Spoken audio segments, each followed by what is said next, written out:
திருவானைக்காவல் ஜம்புகேஸ்வரர் ஆலயத்தில் மழைநீர் சூழ்ந்ததால் தரிசனத்திற்கு வந்த பக்தர்கள் வெளியேற்றப்பட்டனர்.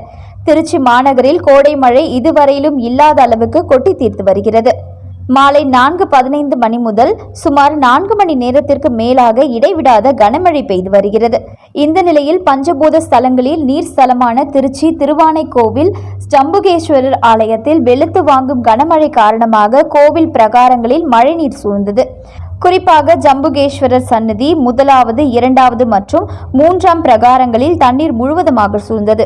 ஜம்புகேஸ்வரர் சன்னதியில் முழங்கால் அளவுக்கு தண்ணீர் தேங்கி நின்றது.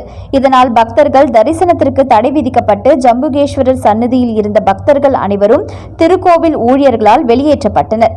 இதனால் பல்வேறு மாவட்டங்களில் இருந்து பிரதோஷ தினமான இன்று திருவானைக்கோவிலுக்கு தரிசனத்திற்கு வந்த பக்தர்கள் சிவபெருமானை தரிசிக்க முடியாமல் ஏமாற்றத்துடன் திரும்பி செல்ல வேண்டிய நிலை ஏற்பட்டது.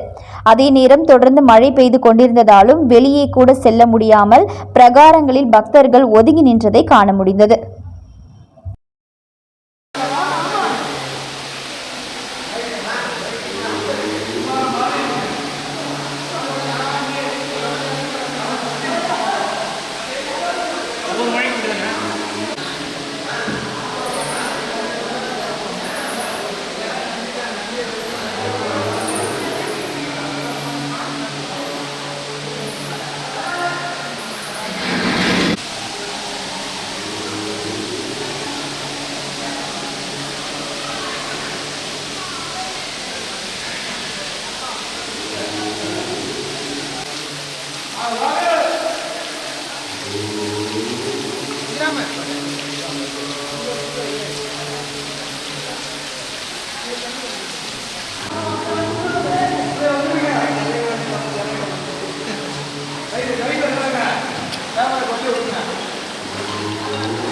Yeah.